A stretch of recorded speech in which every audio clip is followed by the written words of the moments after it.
Happy Friday, everyone. I'm John Fisher, Brad Shepard, alongside with you after quite the weekend, not just in wrestling, but in all of sports.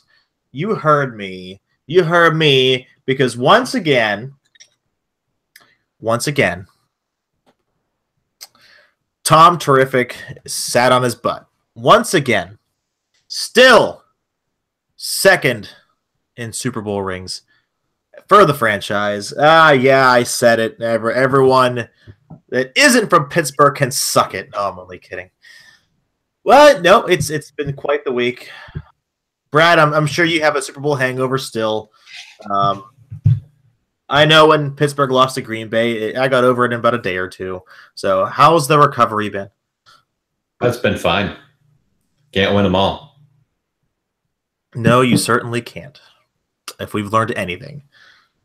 But it was quite the game, no? I thought it was one of the best Super Bowls. That is, and I'm 24. In my lifetime, I got to say that the David Tyree catch Super Bowl, and last year because of the comeback, and the Steelers Cardinals game. I'd say that those that is ranked right up there with one of the best Super Bowls I have ever seen. Yeah, I would agree. It was definitely one of the best. I mean, when you look at the Patriots Super Bowl games, they've all really been great, but it was definitely a roller coaster ride. Well, I was rooting for New England only because I knew how much it would just tear up every Steeler fan. And me working in the Pittsburgh media, I love when that happens. So anytime I can see this, Steeler Nation burn, and might I add, I'm a diehard Steeler fan, by the way.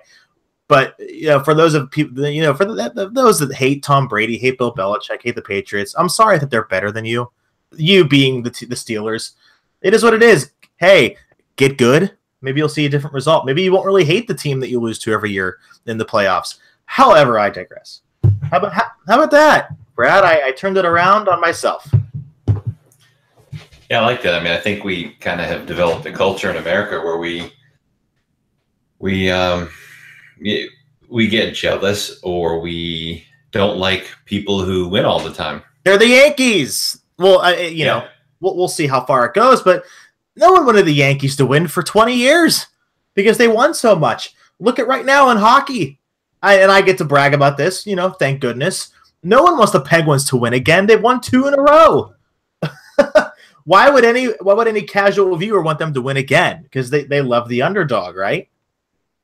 But yeah, I mean, what we're witnessing right now is, really something special with this New England dynasty. It's probably something we'll never see again. Maybe not. And so, it's just something to enjoy, whether you're a New England fan or not. It's something special, and I think you just have to take it for what it is.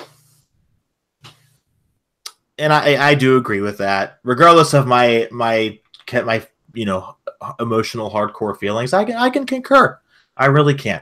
Speaking of someone who used to be the underdog and now is, as a certain Chicagoan put it, the dynasty, John Cena. Monday Night Raw. What a guy. He's made a few appearances in a row. Taking that part-time schedule to heart and doing more. I think that kid's going to be special someday. His work ethic is off the charts. John Cena in the main event 2 weeks in a row. So let's get in to the booking. I think that was really the highlight of Raw, because once again, Ronda Rousey is nowhere to be seen. Full-time schedule, might I add. Cena, 1 week. Well, I was just going to say Ronda's doing her filming for that movie. I could not care less. Oh, you mean you're not going to watch it? Oh, absolutely not. No. Yeah. Listen, why did she? I understand it was the way it was, but if she was going to sign that full-time deal, why not? The words full-time got me. They did. It's The Rock. It's Cena. It's a wrestling television show. It's entertainment. It's subdued reality. But when you say a full-time contract, then say, break the kayfabe lines and say when that contract's going to begin. Will it begin in February or April? Because that's important. Yeah. But I think they're still finalizing the deal, but I think maybe it was the wrong messaging to just have her come out and they say, yeah, it's her life now, when It's not yet. it's clearly not yet.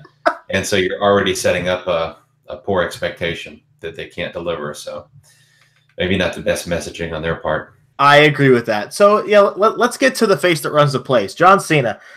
Last week, puts over Finn Balor pretty well. Granted, he won, but I think it was one of those times where, the loser still looked good in the end. This week, albeit given some distraction, lets the new guy pin him clean. What say you? How amazing is that? Unbelievably amazing. Well, I like Elias. I think he's arguably the best character on all of WWE TV. I'd say he or Rusev, one of the two. I mean, Elias is a true character. And, he's a guy who didn't work on NXT, but was made for the main roster. A few months, right? A couple months he was on NXT. Yeah, I mean, he's a true character. I mean, he's something that would have worked in the Attitude Era. He's something that would have worked in the Golden Era. His matches are passable. That's fine.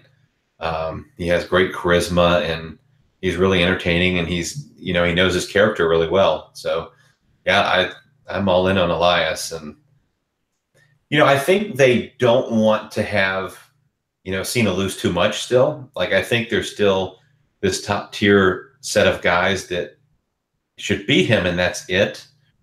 And if they're going to, go forward with Elias with a big push, I think that's fine. But,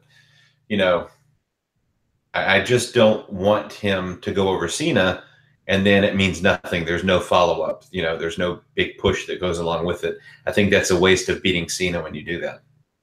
So, okay, then I like that. I like what you put in there, because that's a good point. A lot of the booking these days is very inconsistent. It's almost as if it's very sporadic. Like, you don't care what happens 2 months later. It's that the fans just automatically forget everything that happened, which isn't true. Heck, at the Royal Rumble, everyone loved the Mickie James and Trish Stratus encounter. That was a decade ago, if not more. Wrestling fans have good memories, especially the ones that care a lot, right? So you're getting to a point, and my point being, Baron Corbin, you'll have him beat jobber after indie guy after whomever, Kurt Hawkins, Bo Dallas, and you take those string of victories. He loses the Money in the Bank contract. He gets eliminated by Finn Balor in the Royal Rumble very early on. So what you're getting there is, so then none of that matters. None of his wins matter. Rusev is he's the most over guy in the company. A lot of people in Philly told me that. Best reaction by far in the Royal Rumble. What do they do to him? He wins a fatal 4-way on TV on SmackDown.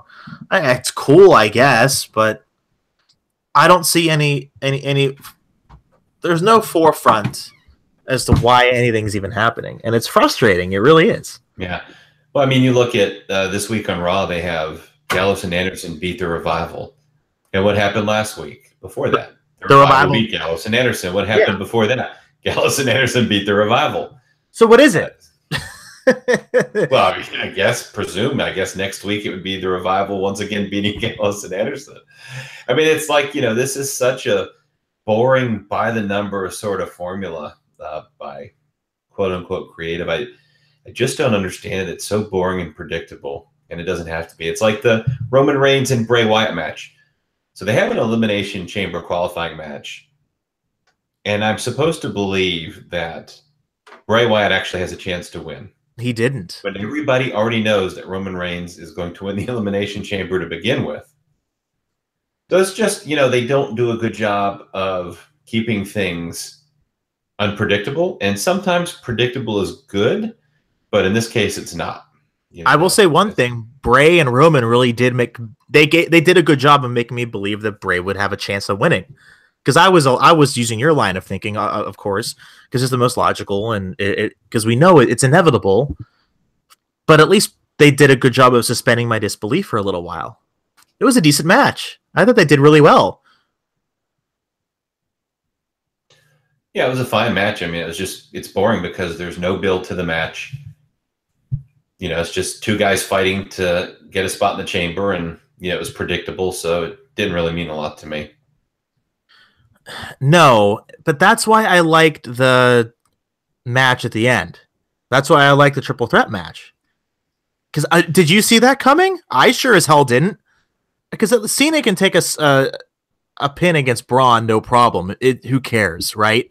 I didn't see Elias pinning Cena, man. That was out of nowhere. But I'll tell you what, it made me excited. It really did. Yeah, I just thought, that was good, and we kind of talked about what they need to do to follow that up. But yeah, I think they really kind of immediately almost killed it because they have Braun Strowman come, and just destroy them both after. Oh, but because of the 4 power bombs at the end, he was catering to the crowd. He's stone cold. No, he's not. He's no stone cold.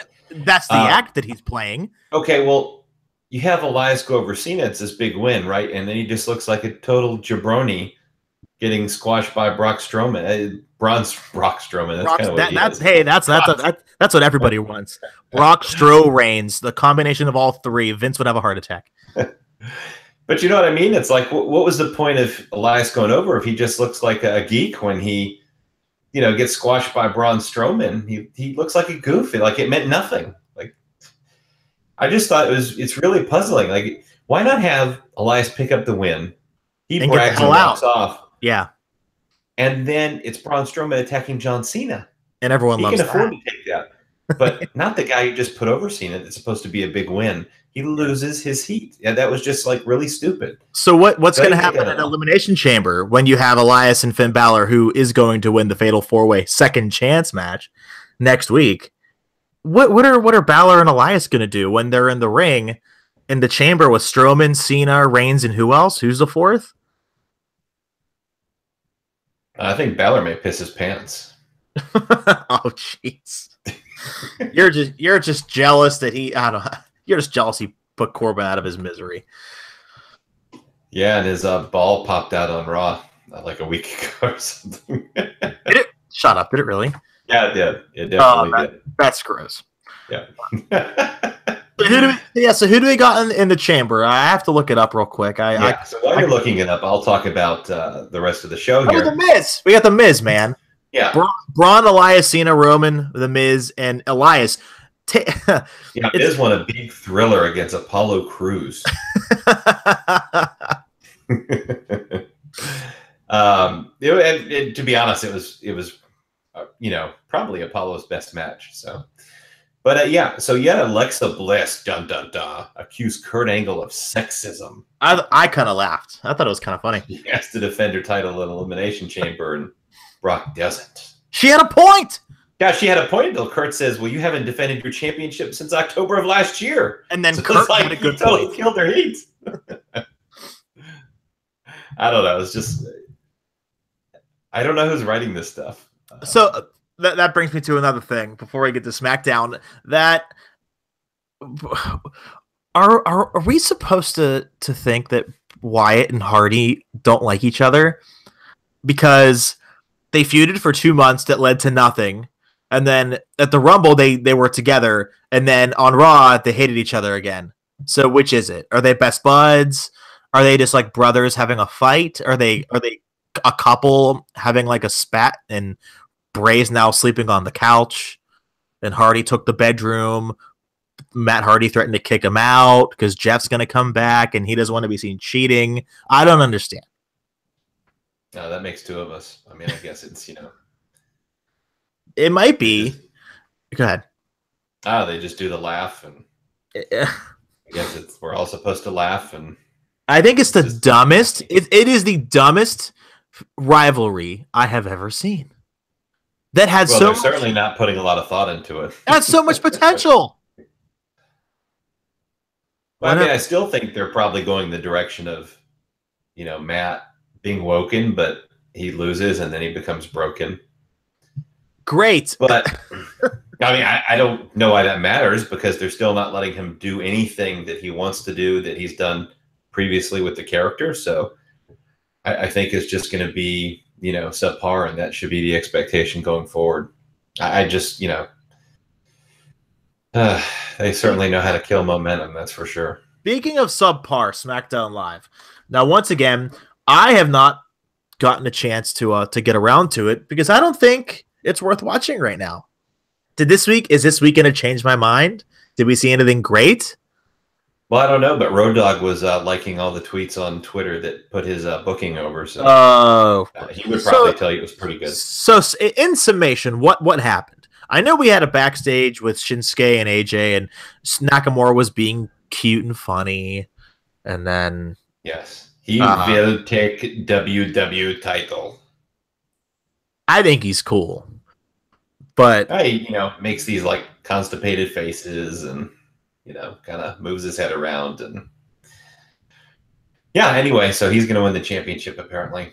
Great. And Charlotte defeated Liv Morgan of the Riot Squad and said 1 down, 2 to go. So apparently she's just going to job out the Riot Squad before WrestleMania and kill them within the first 2 months of their fucking debut. Now, are people going to blame Charlotte about burying young talent? Because she's still a young talent. How does that work? I don't know. I just think, they don't have anything for the Riot Squad for WrestleMania. So, Charlotte needs something to do until her program for WrestleMania begins. So they're with the Riot Squad. Is Ronda going to be Charlotte's opponent? What are we thinking here? I don't think so. I mean, they still do.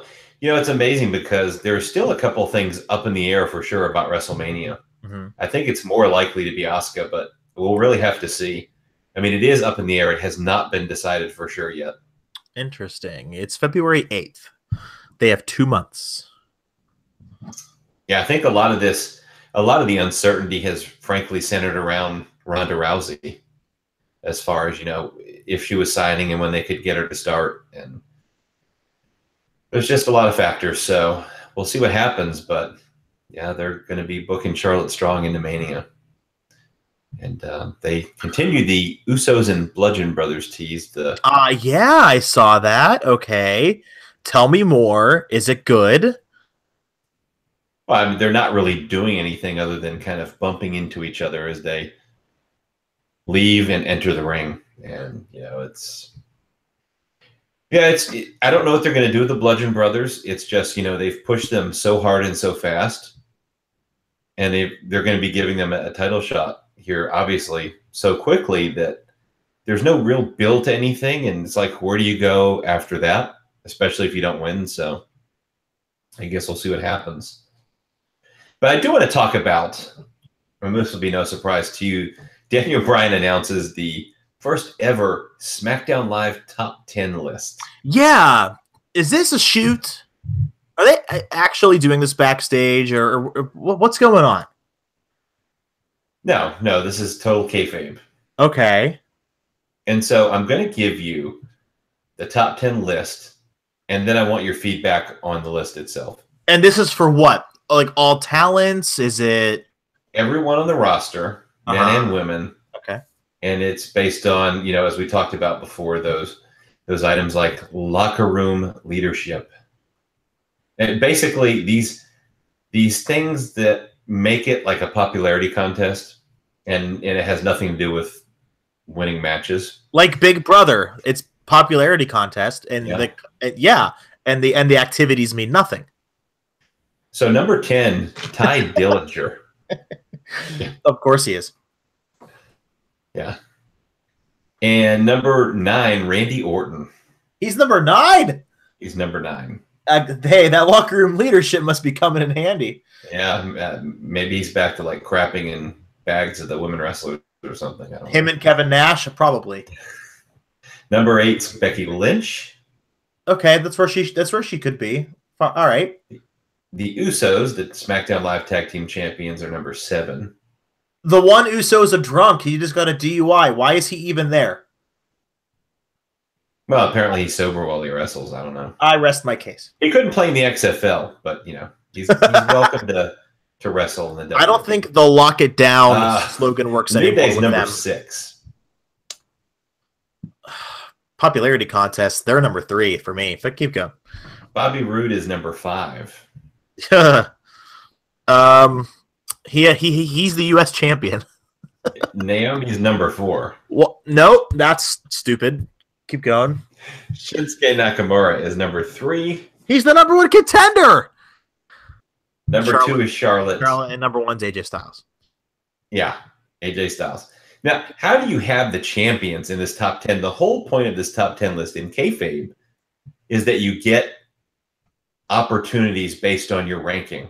I think they forgot. Well, what opportunity are these champions going to get that they don't already have?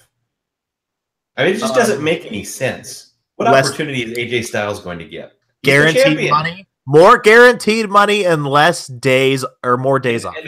How do you have the New Day above the Usos, who are the tag team champions?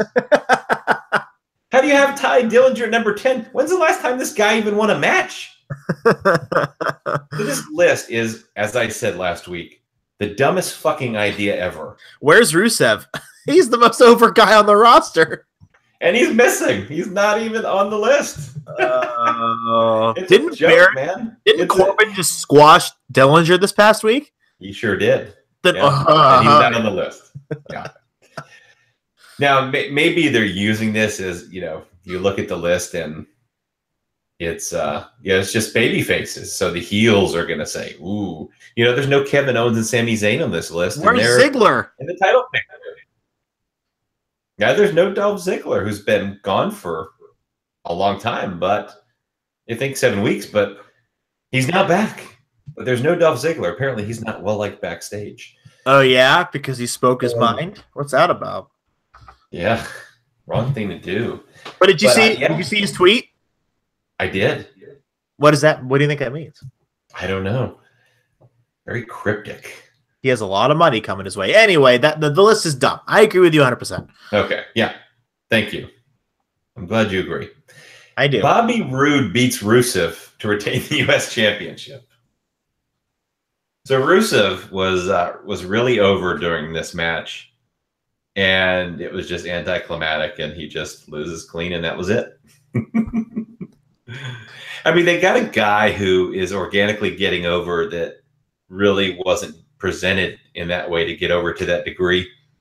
And instead of running with it, running with the fans, what they want, they just kind of don't really care. So it's a real puzzler. Now, from a backstage standpoint, if there was a business issue with Rusev, behavior, attitude issue, if there was something with his contract, if there was a reason we aren't going to know about that he couldn't be pushed heavily, then I would understand. But outside of that, when the fans are clearly telling you who they love and who they want to see in a prominent position, why would you not give that to them? Especially Rusev. Rusev can translate to mainstream. So I don't understand this at all. It's a real puzzling situation. And I don't understand why Lana's not with Rusev. Lana and Rusev should be together. She should be his manager. The crowd loves Lana. They love Rusev. It's a natural pairing, and it works. And they split them up and have Bobby Roode just beat Rusev clean. It gives me heartburn. All of it. All of it. So, yeah, Daniel Bryan makes the match at Fastlane officially a triple threat. Sami Zayn versus Kevin Owens versus AJ Styles. And who won that match? I guess it was a no contest, a count out or something, It was just, one of these schmaz finishes. And Daniel Bryan said, well, you're basically both so impressive that we're just going to make it a triple threat. And this, to me, feels so played out. I am so tired of this feud. It's really bringing the show down, in fact, I think, overall, because it's such a focus on the show, and it's so dull, and it's so repetitive. And we know where it's going, right? It's going to lead to AJ retaining and going on to face Shinsuke Nakamura. Because when Shinsuke won the Rumble, they didn't ask him which championship he wanted to go after. They asked him specifically who he wanted to face. Don't know. Which was AJ Styles. Do you really think? So that was a really poor way to present that to begin with. He should have said WWE Championship. That way there's the illusion of anything could happen. Instead, we already know he's going to face AJ. Sammy and Kevin aren't going to win. I mean, so what we've got is a triple threat match that'll probably be a good match, but we know the end result, and it's just predictable. So it's just kind of, dull. That's why I don't watch. And I know that Nakamura and AJ are going to put on one of the best matches of the year. I really do. But Road Dogg, I think it's proven now. He is a terrible wrestler. I'm not saying I could do better, because I can't play that game. I'm saying it right now. I can do better. That's a fact. He is a really bad wrestling writer. And it's the people like us that sit there and say, I want wrestlers writing wrestling, right? Because why do we want, as you put it oh so eloquently back in the day, pencil-pushing geeks who never stepped into the mat to write about wrestling? Okay, but I feel like a hypocrite because he is just awful. The Road Dogg is awful, and I don't understand why. Well, you know what? Maybe things are going to get better. And we'll get to that in just a little bit. Well, we'll see about that. But as promised on Twitter, I have to reveal the heavily pushed WWE superstar who at first was a hot seller of T-shirts, and now I was told you practically can't give them away.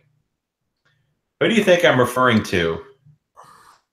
Don't say Sami Zayn. I love him. You know that. He's my favorite. It's not Sami Zayn. Good. But you are close. Kevin Owens. It is. It is indeed Kevin Owens, and he's not happy about it, but what can you say? If you don't sell, you don't sell. So a little plug for my Twitter followers. I promised I would deliver on that, so there you go. And finally, I want to point out that I received word that Baron Corbin received the loudest pop of the night on SmackDown Live. Stop it. No, I'm dead serious. No. Yes, no. Yes. No. Yes. I received a bigger pop than Baron Corbin last Tuesday. SmackDown Live was in Missouri, where he has a lot of connections. And that is the reason they actually kept him off the show. They kept him off TV because he has ties to that area. And sure, based on his character, they wanted to keep heat on him. So they left him off TV. He wrestled in the dark match and got the biggest reaction of the night. I'm proud. That's true. I'm proud of him. And he lost, of course, because to who? To Rusev? That's a good question. I don't even remember. It was him and Jinder Mahal versus two others. Whatever. All right, so let's get to the juicy stuff. I feel like Booker T, man. What a guy. I don't know what else to say. Booker T physically threatened Corey Graves. He like a subtweet when you tweet about someone that you're mad at, but you don't want him or her to know that you're mad at them. He did the same thing, but on his radio show that he doesn't get a lot of listeners, but I'm sure a couple thousand here and there. But he goes and he says that if he ever caught Graves in an alley, yada yada yada. A, you're threatening a cripple because Corey Graves is one neck injury away from being paralyzed. So why don't you look like an asshole? 2, Corey's a company guy and he's smart as hell. Booker is not. So let's get 2 things straight. Don't use your words if you can't even. A, he's not going to back them up. He would never do that ever because there will be a team of lawyers that would take down Booker T, whatever the hell he's worth, in a matter of days. So let's get that straight. And 2, that's not the reason that he's off commentary. He was a joke. He made me laugh because of how ridiculous he was. I mean, that's why, in a way, I definitely enjoyed him because, Booker T he's a character and he's over the top and, I find him to be entertaining. He's not necessarily a great commentator. No. But the way he acts and what he says is entertaining. It makes commentary not as dull as it normally is in WWE. So I appreciated that. I understand, but it was ridiculousness, was it not? Yeah, I mean, the whole thing is ridiculous. I mean, just the fact that, like, a publicly traded company, a corporation, and you've got two people contracted or employed to work there, and there's this public physical threat. Like, hello, have you heard of a harmful work environment? It's just kind of odd the way they do things. Of course, wrestling is a unique animal, but it's just kind of weird. I think now they're trying to kind of like play it off like, oh, it was just a work or whatever. It wasn't a work. There's no payoff. It wasn't a work. It wasn't a work. Booker T was mad. And so he lashed out, and now they're trying to, I think they're trying to just cover that up and let that water go under the bridge so that people will forget about it, because it just is a bad look for everybody. And then Corey Graves goes and makes a comment on Raw, which, by the way, they got rid of on the Hulu cut. It's not there anymore. Right. He said, what did he say exactly? Hey, coach, you better watch your mouth. They're going to be doing afternoon radio locally. Yeah. Yeah. And Cole and coach laughed. They thought it was hilarious. I'll tell you one thing. I wouldn't be pushing Booker T's buttons if I were him, because Booker T would mop the floor with him.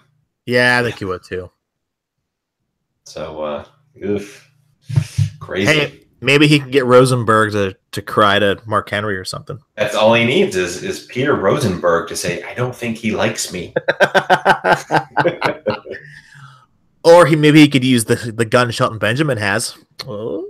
Yeah, fully loaded, just like the old WWF pay-per-view. So riddle me this.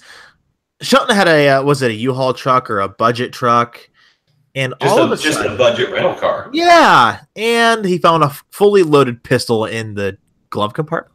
Yeah, fully loaded 4 days into driving it, mind you. So he drove around with it for 4 days with a fully loaded gun in the glove compartment and had no idea. Could you imagine if he got pulled over and he went to get the registration out and he goes to reach for the registration and there's a gun in there and the officer sees him reaching for a gun? Jesus, I mean, this, there's probably even potential this could have been a tragic situation. It's just, it's really unbelievable. I don't know how you let that happen. I don't know either. And you know what? I'm glad he's okay, because Shelton Benjamin's a good wrestler, loyal guy. I don't think he deserves to get drawn into anything that he shouldn't be in, especially when it's not his fault. Yeah. So it could have been ugly. It really could have been. Yeah. But so whenever we talked about things getting better, a light at the end of the tunnel, the grass always being greener on the other side. Well, I think we're getting to a point where maybe that is coming true, because as of right now, Paul Levesque, who most of you know better as Triple H, is now in charge of 205 Live. On top of that, you better listen up. He is getting more responsibility running Raw and SmackDown and the pay-per-views as Vince transitions into a full-time role with the XFL. Yeah, I don't necessarily. I mean, we'll see. I believe it. I think that was kind of overblown. I mean, we're still 2 years away. But the 205 Live switch has taken place, and from a lot of people and a lot of critics, they're saying the 205 Live has never been better, and it is not even close. I mean, last week it placed 11th on the network, so let's not go overboard. So the reason I say that, the Botchamania guy Matthew, who does excellent work, went on the record and said that a match, and I have to remember who, Lince Dorado and another luchador from 205 Live had one of the best luchador matches in company history. Not that there was very many, but supposedly the wrestling has taken over and the stupid storylines are gone. Yeah, I actually find that to be a mistake. So what we know is, there's a change in direction from a character-driven product, which is what Vince was doing, and Vince was working with the cruiserweights directly, actually, to a more in-ring athletic competition sort of driven product. And so Triple H has been in charge for, I think, 2 episodes now. The GM for the show was Triple H's idea, Drake Maverick, also known as Rockstar Spud from Impact Wrestling. Mm-hmm. And so you saw kind of what the direction's going to be on the last episode when they had a segment, but the segment was very telling to the direction, where Drake Maverick was backstage with Tony Nese and Drew Gulak, and he asked Gulak why he's turned into such a goof. And he said Gulak's one of the toughest grapplers, but now he's a guy holding picket signs and doing PowerPoint presentations. He told me he wanted the serious Gulak back. Then he told Nese that all he does is point to his abs, and told Nese he was one of the most physically gifted guys. He yelled at them both for being comedy acts, which, of course, Rockstar Spud was in Impact Wrestling. I think this is a mistake, right? 205 Live was at its peak when Enzo Amore was the Cruiserweight champion. Why? Because he was a character and he was charismatic. Yeah. And so whether you liked him or not, or thought he was the best in-ring worker of all time, is really irrelevant, because the fights are fake, and there's a small audience that watches for match in-ring quality. So if you really want the show to grow, you need to put on something more than that. So anyway, I think I would love to see the old WCW Cruiserweight style. So in that aspect, that athletic sort of competition, I think, is good, as long as it's not like, they're pushing them to do really stupid things where they get hurt. But I think they have to maintain the character element. Like, Drew Gulak was the most entertaining act on the show after Enzo left. Yep, easily. I mean, people were chanting PowerPoint. Yeah, he had a 15-minute PowerPoint presentation on Raw, and people would have eaten it up. How can you take someone who's getting over with a freaking PowerPoint presentation and say it's not a good idea for you to be doing that anymore? He can do that and still go out and have a match and have a good match. That's fine. But if you don't have characters, it's just like guys in spandex fake fighting. I mean, you got to have more than that. I think you do too, but take into account what NXT is. Yeah, there are very good storylines and very good characters, but a lot of what carries it over the edge is the wrestling, right? Yeah, I mean, look, you have the characters, and then the finishing touch is the great matches, right? I mean, you can have both. It's like I've always said, let's have the characters and let's have the storylines more of yesteryear mixed in with some of the better in-ring work of today. Not the like crazy, stupid, unnecessary stuff, but more of the better athleticism and in-ring work. And if you can find that right mix of those things, I think that's the key. And they could certainly do that. But I think just to get rid of the gimmick stuff and just have these guys go out and just have matches with no real characters or stories, I think that's stupid, and it's just not going to work. And if it doesn't, we can all blame Triple H. I mean, there's no saying, there's no blaming Vince now. Triple H is in charge of 205 Live. Yep. It's his to succeed or to fail.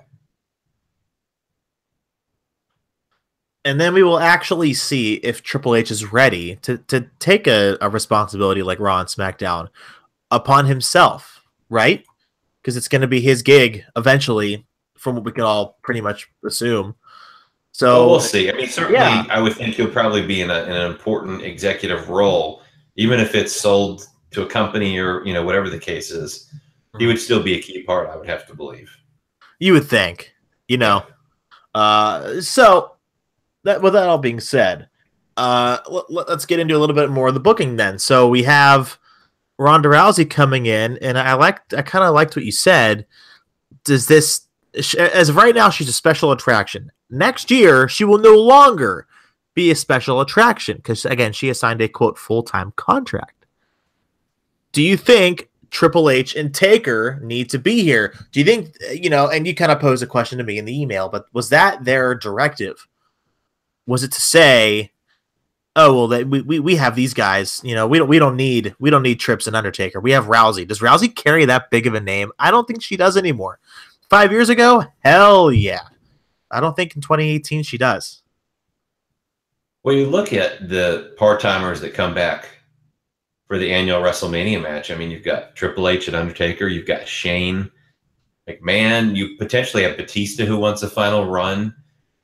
You could go on and on, but yeah, it kind of takes up the card. And if you get someone like Ronda and present her as like a female Brock Lesnar, does that create a situation where you don't need those older veterans coming back to have a match just for an attraction? Potentially not.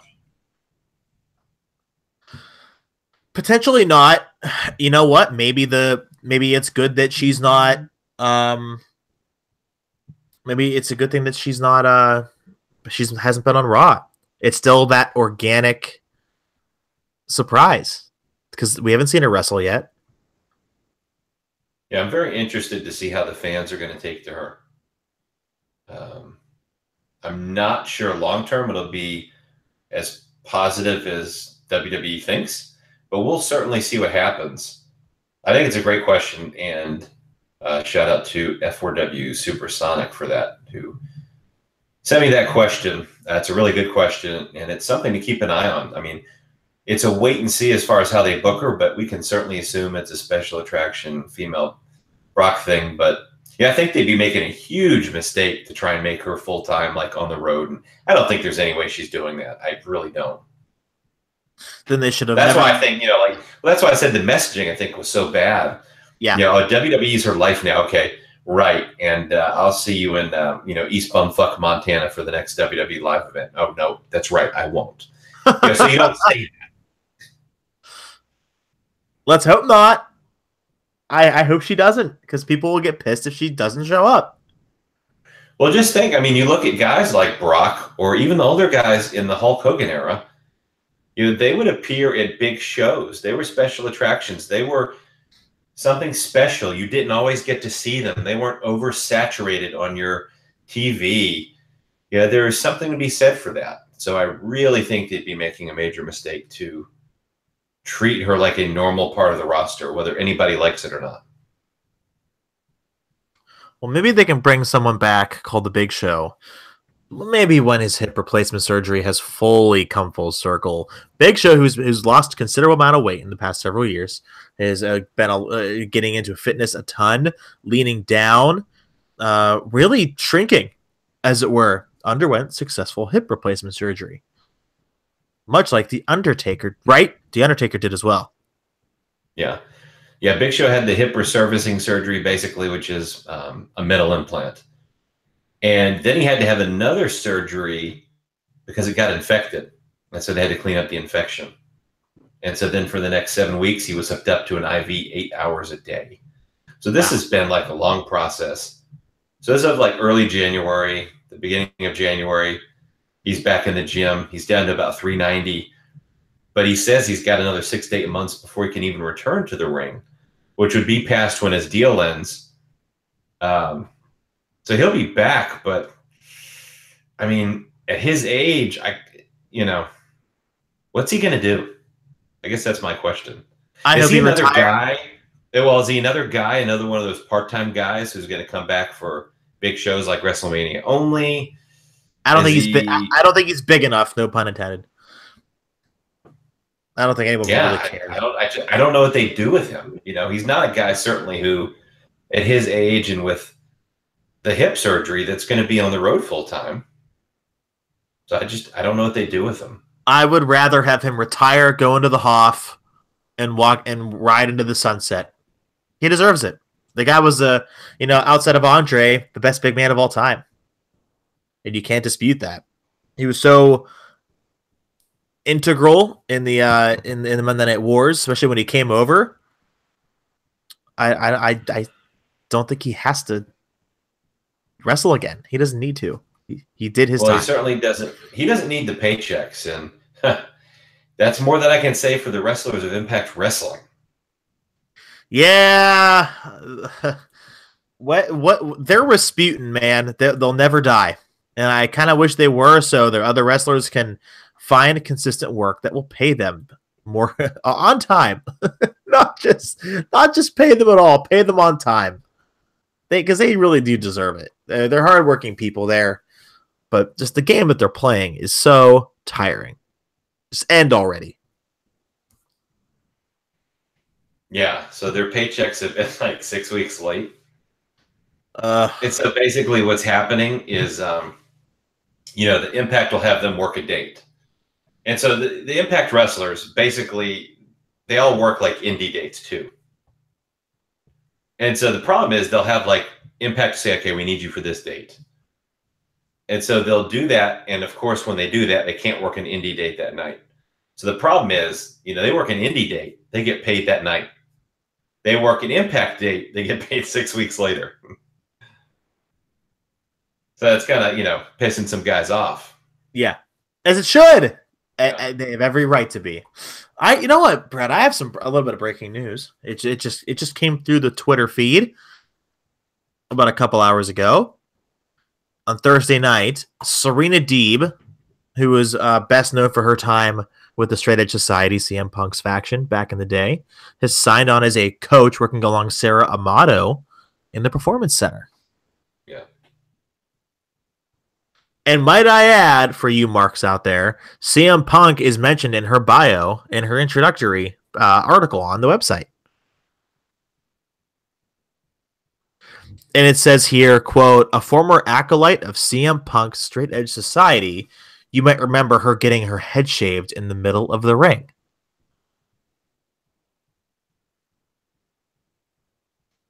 Yeah, it's fine. Should be fine. I can tell how excited you are. Yeah, I'm super excited. Super duper. Well, things could change if the WWE gets bought out. Would you like to talk about the rumors once again? Yeah, Fox has upped their deal about $50 million. They're up to offering about $250 million per year to be the new TV home of WWE. Now, the contract ends in 2019 with NBC Universal, which is next year. And they would have to get a contract done, I would have to assume, well before that deadline is over. So when do you think that that's actually going to come to fruition? Whether they re-up with NBC, which I don't think that they want to. It's just a guess of mine. Or someone else buys them out, like Disney. I would say this year. I mean, right now you've got the bargaining between UFC and then you've got the WWE as well. Like Fox wants the live sports. And, so they're interested in WWE and they're negotiating with UFC and there's a lot of other elements as well. So we'll see what happens. But WWE wouldn't be opposed to leaving USA for the right deal. So. Yeah, and I think that would give Vince a chance to make Raw go back to 2 hours, which is what I'd be a huge fan of that. But me too. But I mean, a lot of it too. Can he work out a deal? Fox wants live sports. Can he work out a deal to get them some XFL games? How would that work though with the NFL? I don't know. Why not?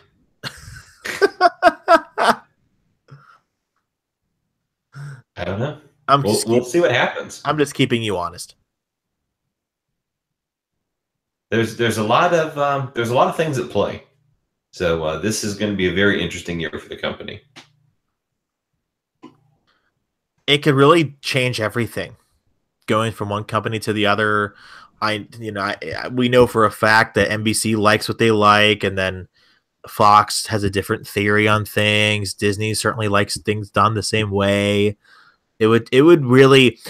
So let's say that if WWE does get bought out by a Disney or Fox or whomever, you would see a completely different directive 1 year later. It'd be night and day. So we'll see if that happens. I kind of hope it does. Change is good sometimes. And I think they certainly, with the consistent just drawl of what they put out a lot of the time, they need a big shakeup. And I'm not just talking about on TV. Well, it could be, but they don't have the right person to do it.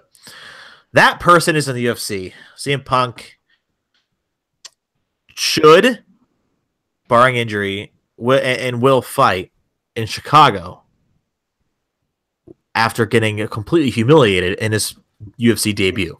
Humiliated. Yeah, well, okay, so Dana White just came out and now he's denying these reports. Of course. But in sort of a very coy way kind of like, nothing said about his fight. We'll see what happens. He's kind of like being very coy about the whole thing. I do expect it to probably happen. But, yeah, he's going to fight. It looks like, if it goes through, Mike Jackson, who coincidentally is also 0-1 and lost to Mickey Gall in the first round, just like CM Punk did. No, you're kidding, right? No, I'm not joking. This guy, Mike the Tomato Can Jackson, he lost in 45 seconds. Very impressive. His nickname is The Truth. Thank you very much. And they don't lie about height and weight here on SureDog.com. Mike Jackson, 6'2", 170, welterweight class. Yes, he has never won a fight, Brad. Yeah. Ever. Yeah, he's 0-1. That was his only fight. Well, he hasn't fight as an amateur as well. It was that LB12 Lone Star beatdown in 2009, and he lost that too. So he lost an amateur as well.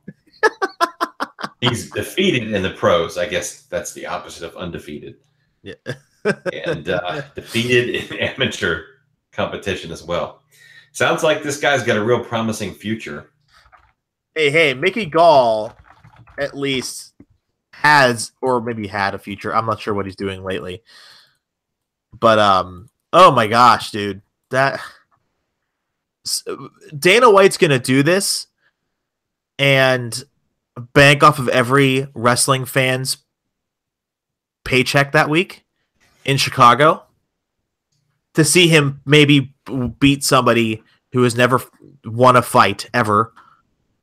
Or they both never won a fight. I mean, it really is a toss-up.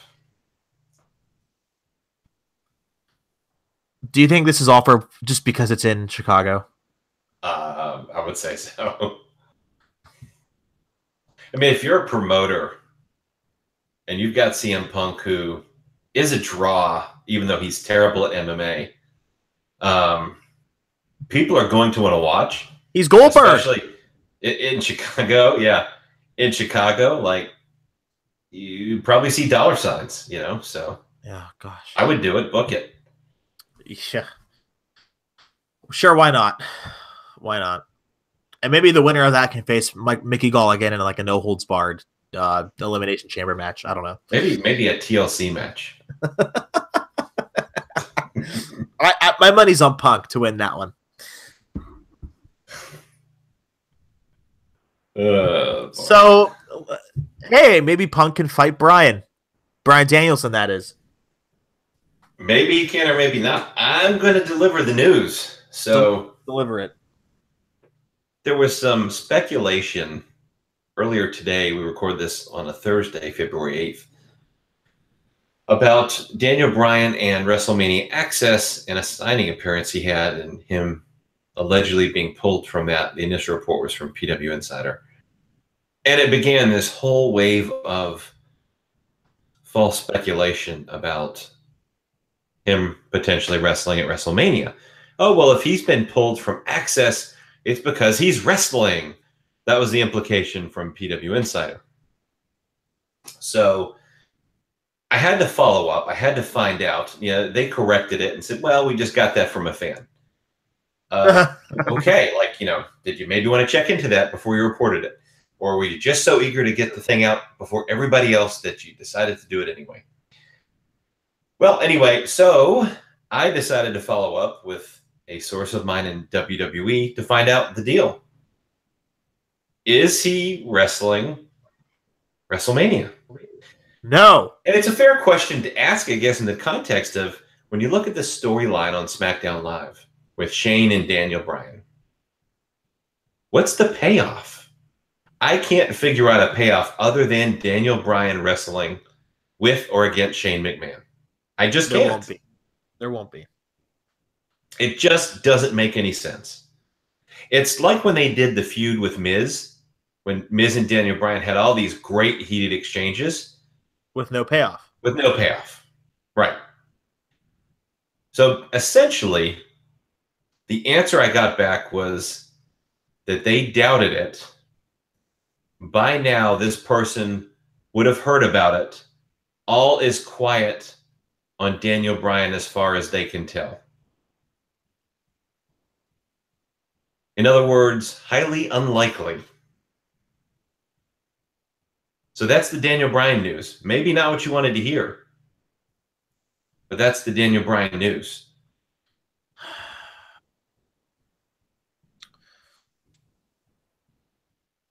It doesn't surprise me. He'll never wrestle in WWE again. When is his contract up? The fall or the spring? I thought it was the spring, and actually, I kind of wondered if they did the Cody Rhodes All In show on the date that they did, so they could try and get Daniel Bryan to wrestle on it. I wouldn't be surprised to see that. And when is that? Able to. I don't know if he'll have I don't know if he'll be able to or not. But I think that's like mid-September, if I'm not mistaken. And so I kind of wondered, like, they made it very late in the year. So I wondered if that was because they're going to try and get Daniel Bryan to wrestle on the show. I don't know. But it's certainly something to keep an eye on. So September 1st in Chicago. Okay. Maybe he can't be on, maybe he's not on the show. His deal's up around that time. I don't know exactly when, but yeah, I mean, I'll say this: if you're a fan waiting for him to wrestle, buy your Ring of Honor tickets, because that's the only time you're going to see him do it, and it's sad, but that's just the truth of the matter. Yeah, I would be surprised if I saw him wrestle in a WWE ring again. And people want to see it, and that's why, there's a speculation about the Royal Rumble. There's a speculation about this. Yeah, people have to let it go. And maybe we're all getting fooled. Maybe this is the biggest hoodwink in professional wrestling history. Maybe the biggest since really ever. I mean, maybe they're pulling the wool over everybody's eyes, and they're telling nobody in the company, and two people know. And it's Daniel and Vince. And barring that, it's not happening. I'll say this, though. Why would Daniel saved his money? Do you know, I could probably bathe in the royalty checks alone that he's gotten from his merch sales, let alone the WrestleMania bonus or however much he made as a consistent performer. He doesn't need the money. Why? And that's a really good point. Why in the hell would he stay with that company if they told him he was never going to wrestle again? After all the bullshit that he put out on social media and in interviews, it doesn't add up. Now I'm starting to rethink my thought here.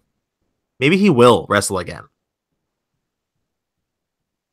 Maybe he will. I think Daniel Bryan could very well wrestle again, is more likely to wrestle again than not. Yeah. But not in WWE. I don't know. We'll see. I think he would have left already if they told him no. I really do. He's under contract. How would he leave? Cody Rhodes got out. He got out early. Cody Rhodes was able to leave. He got his release. But Daniel Bryan, they're not going to do that. They run him on TV. Like, he's under contract. They would just freeze his deal, and he wouldn't be able to do anything. I mean, that's what they do now. That's what they're doing to Neville. Neville's still under WWE contract. That's why you haven't heard from him. That's why he's not wrestling elsewhere. They froze his deal. He can't do shit.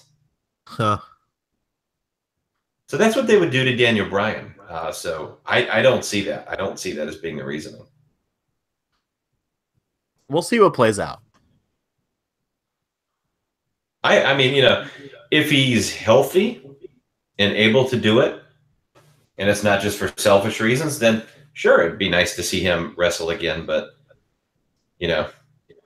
that's just not what I'm hearing, So I will say one important thing. I said I will say one important thing. As long as he doesn't risk his health, because he is a dad now and a husband, maybe it'll be okay. I guess we'll see. I mean, but I'm hearing, highly unlikely. Doesn't appear to be the case at all. And so it would have to be a thing where someone who is normally in the know, we'll put it that way, would not be told about this because it would be just so top secret between a couple of people that nobody else knows. Mm-hmm. I'm not saying that's impossible, but highly unlikely. Like Taker, because the only people that knew about Taker were Taker and Vince and maybe Paul, but that's it. I knew about Undertaker. Who you did? I'm sure you did. That Undertaker wasn't that secret. I mean, Rey Mysterio was a secret. Okay, I knew about Rey Mysterio. Yeah. So when I say that this would have to be a real top secret thing, if it were not, if you really were wrestling, it would have to be a real top secret thing. Let's just put it that way. Well, you heard it here first, everyone listening at home. To find out more about your adventures, Brad, where can everyone follow you on Twitter? You can follow me at the Brad Shepard, SHEPARD. I'm the managing editor at bodyslam.net. Check that site out. We're doing some good things there. Bodyslam.net to follow my work there. Also, thebradshepard.com, just a repository of all of my journalistic work. And looks like I'm going to be starting, and I'll probably be able to announce this next week, for a sports site soon. Writing for a sports site should be a lot of fun as well. There you go.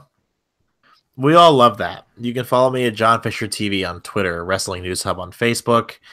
In the process of getting some sponsors, we'll see how that works. And if we do, you'll hear all about them. But I only do things with good people. So if we can get it done, it'll be very cool with a lot of good things coming up. So, any last words? We're in week 5. You got to have something. No. Or is that nope? No. Well, it depends. Are you reciting someone who's over or who is not? Nope. Hey, maybe you can buy their T-shirt. Nope. Of course not. Nope. Yep for me. Nope. And I hope you all tune in next week. Thanks again. Rate, review, subscribe on SoundCloud and iTunes, and we'll talk to you all next week. Nope. Yep.